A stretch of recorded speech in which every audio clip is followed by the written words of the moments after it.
What if I told you that the ultimate guide to winning in your career, your finances, and pretty much your entire life was actually written about 2,500 years ago?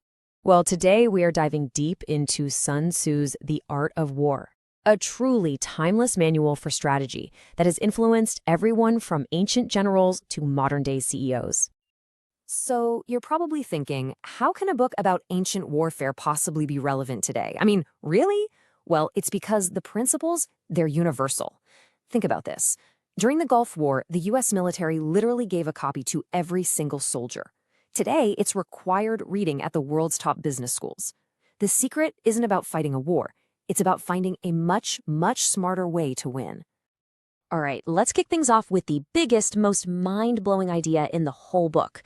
It's one that completely flips the script on what you'd expect from something called The Art of War. You see, Sun Tzu's ultimate goal isn't to teach you how to fight better. It's to teach you how to win without ever having to fight at all. This right here, this single idea is the heart of Sun Tzu's entire philosophy.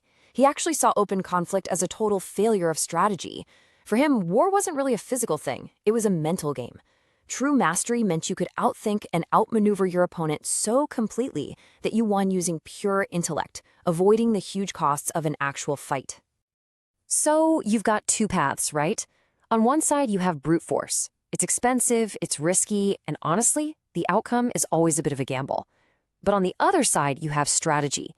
This is about outplanning your opponent so thoroughly that the battle is already won before it even begins. Victory becomes a certainty, not just a possibility. Okay, so if the goal is to win before the fight, how in the world do you pull that off? Well, you need one absolutely critical weapon: information. And that brings us to probably the most famous lines Sun Tzu ever wrote. Now, we're not just talking about spies and secret agents here. This is about a deep, analytical understanding of the entire situation. Yeah, you need to know your opponent's weaknesses, but, and this is the part people forget, you have to be brutally honest about your own weaknesses. Overestimating your own abilities is probably the fastest way to lose. And check out how this ancient wisdom just perfectly translates to today. Knowing the terrain isn't about hills and rivers anymore. It's about understanding the market you're in. A startup that really understands the terrain of customer pain points can completely disrupt a huge industry. It's all about turning that timeless strategic intelligence into a real modern-day competitive advantage. All right, so once you have all that information, you can start to use it to your advantage through something Sun Tzu calls strategic deception. Now, before you get the wrong idea, this is not about being dishonest. It's about playing a really sophisticated psychological game. So here's the key takeaway. You want to control your opponent's perception of reality. You make them see exactly what you want them to see, which forces them to make bad decisions based on bad information. So, how does that actually work? Well, for starters, you can lull your opponent into a totally false sense of security by appearing weak or maybe a little disorganized when you're actually at your strongest. You basically invite them to underestimate you. They might even attack recklessly, which is right where you want them. And you can flip that script too, which is just as powerful. Let's say you have a real vulnerability. You project an image of overwhelming strength right in that specific area.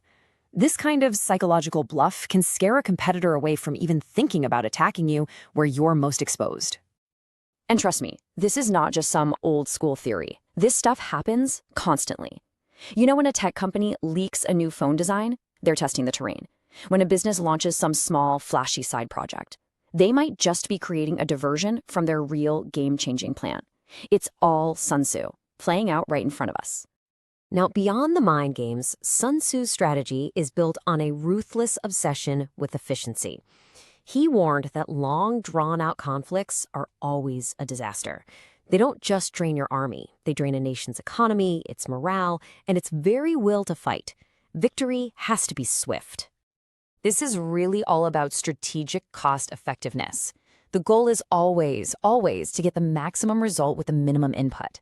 Sun Tzu argued that a small, elite, and incredibly efficient force will always beat a huge, bloated army that just burns through resources. The key is to be lean, mean, and focused. You know, it's kind of wild how far ahead of his time Sun Tzu was. Today, modern strategists call this concept the dilemma of war. With the kinds of weapons we have now, an all-out war pretty much guarantees mutual destruction. And that transforms his advice about avoiding battle from just a clever strategy into an absolute mandate for survival. Okay, so far we've been talking big picture, armies, corporations. But the real magic of the art of war is how its principles apply to the smaller battles we fight inside ourselves every single day. So let's bring this home to your own personal battlefield. I mean, just think about it. That struggle against procrastination, the stress of trying to manage your money, navigating a really difficult relationship. These are all conflicts. They are battles that can't be won with brute force. They have to be won with strategy, with planning, and with self-awareness.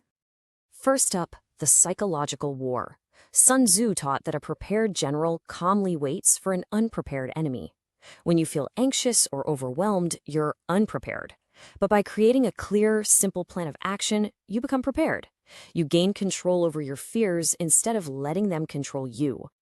Then there's the war of resources, your time and your money.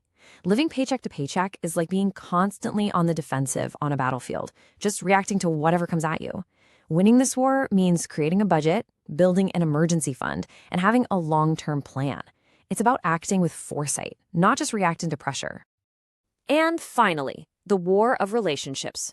Conflicts with your boss, your partner, your colleagues, they can really feel like battles.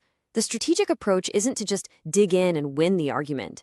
It's to know your enemy, to truly understand their perspective, their motivations, so you can navigate the disagreement intelligently and find a resolution without blowing up the whole relationship. This one quote pretty much wraps up the entire philosophy. Victory isn't found in the chaos and the heat of battle, no. It's forged in those quiet moments of preparation that happen long before the fight ever begins. Victorious warriors win first, and then they go to war.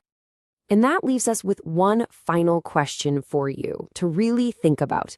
Whether it's a career goal, a financial challenge, or a personal habit you're trying to change, what's the most important battle you're facing right now?